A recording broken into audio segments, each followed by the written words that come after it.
Pakhtunkhwa labour party سمجھتی ہے کہ ملک میں جاری مہنگائی، بیرونی قرضوں، ان قرضوں پر سود وغیرہ سے پختونخوا وطن کے عوام کا کوئی لینا دینا نہیں۔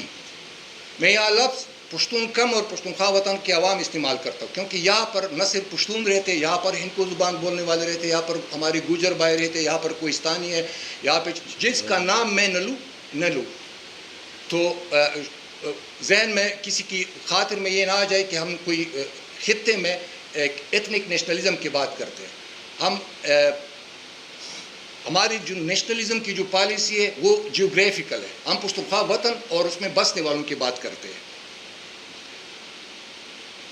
پختونخوا وطن میں 5 سے 6 روپے فی یونٹ کے حساب سے اپنے استعمال کے علاوہ 5000 میگا واٹ تک سستی سرپلس بجلی پیدا ہوتی ہے، اور بجلی کی خالص آمدن کے مد میں وفاقی حکومت کی ذمہ کروڑوں روپے واجب الادا ہے۔ سوال یہ ہے، بجلی کے معاملے میں کہتے ہیں کہ فیول ایڈجسٹمنٹ کرنا ہے، فلاں بل لگانا ہے، فلاں بل لگانا ہے، کروڑوں روپے۔ ایک سٹیٹسٹکس کے مطابق یہ 2050 کتنے ہوتے 2 ٹریلین 50 بلین سے یہ زیادہ روپی، یہ تقریباً میرے خیال میں 2013-14 سے مرکزی حکومت پر واجب ہے۔ اب اس وقت ڈالر کی قیمت کیا تھی؟ اس وقت ڈالر کی قیمت 70، 75 یا 80 روپے تھی۔ یہ 6، 7 اور 5 سمتھنگ ٹریلین روپے بنتے ہیں۔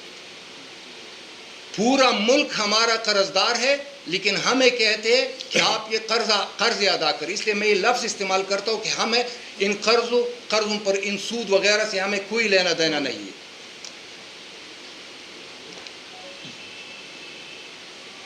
آئی پی پی اور فیول ایڈجسٹمنٹ کے مد میں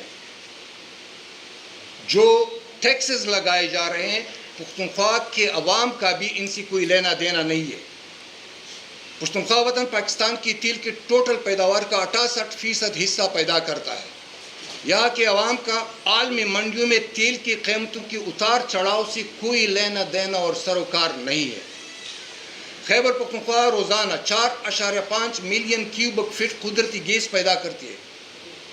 یہ میں آج کی بات کرتا ہوں، شاید یہ 4-5 مہینے کی بات ہو، کیونکہ جو ایکسپلوریشنز جاری ہے وہ سٹیٹسٹکس میں نہیں آئے ہیں، اور جس رفتار سے ہمارے وسائل کو لوٹا جا رہا ہے، شاید 4-5 مہینوں میں یا 1 سال کے اندر یہ تعداد تیل کی بھی اور گیس کی بھی کافی بڑھے گی۔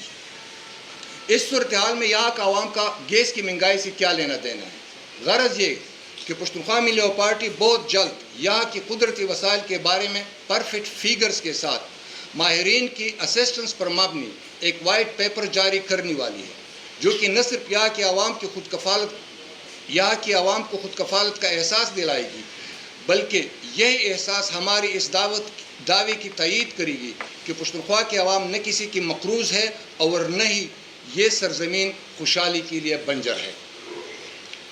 معزز حاضرین، پختونخوا لیبر پارٹی اپنے آپ کو پختونخوا وطن کی چوکیدار اور اس وطن کے عوام کے حقوق کا محافظ سمجھتی ہے۔ سیاست کے انتہائی کٹن مراحل میں ہم نے اپنے محبوب چیئرمین محمود خان اچکزئی کی قیادت میں کبھی بھی پاپولزم کا سہارا نہیں لیا۔ حالت جو بھی ہو، ہم نے الیکشنز کا بائیکاٹ بھی کیا اور ڈکٹیٹر مشرف کی زیر نگرانی انتخابات کو مسترد کیا۔ پختونخوا لیبر پارٹی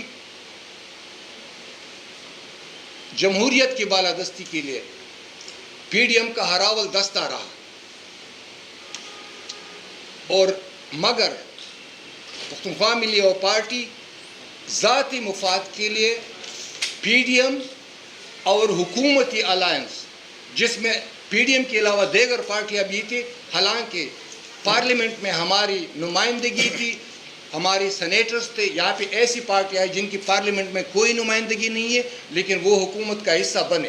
ہم نے اس کرپٹ سسٹم کو، ہمارے چیئرمین جناب محمود خان اچکزئی کا کہنا تھا کہ پی ڈی ایم کا مقصد عمران کو ہٹا کے کامران کو نہیں لانا ہے، لہذا جب تک پی ڈی ایم والے اس مقصد کے ساتھ مخلص تھے، ہم بھی اپنا پورا کوشش کرتے تھے کہ پی ڈی ایم کی جمہوری تحریک آگے بڑھی۔ اسی طرح اس سے پہلے لندن میں APC ہوئی، پوری ملک کی پارٹیاں، میرے خیال میں ماں سوائے 26 پارٹیاں اس میں شریک تھے، قرآن پر ہاتھ رکھ کر تقریباً انہوں نے کہا کہ ہم مشرف کے ہوتے ہوئے ہم الیکشن میں حصہ نہیں لیں گے۔ صرف 3 پارٹیاں، یہ مناسب ہوگا کہ میں ان کا نام بھی لوں، پختونخوا ملیاں پارٹی، پاکستان تحریک انصاف اور جماعت اسلامی نے اسی الیکشن کا بائیکاٹ کیا۔ باقی تمام پارٹیاں اس مارشل لائی الیکشن میں کود پڑے، جس کا انجام آج تک ہم دیکھ رہے ہیں کہ کسی کو لاتے ہیں اور کسی کو بگاتے ہیں۔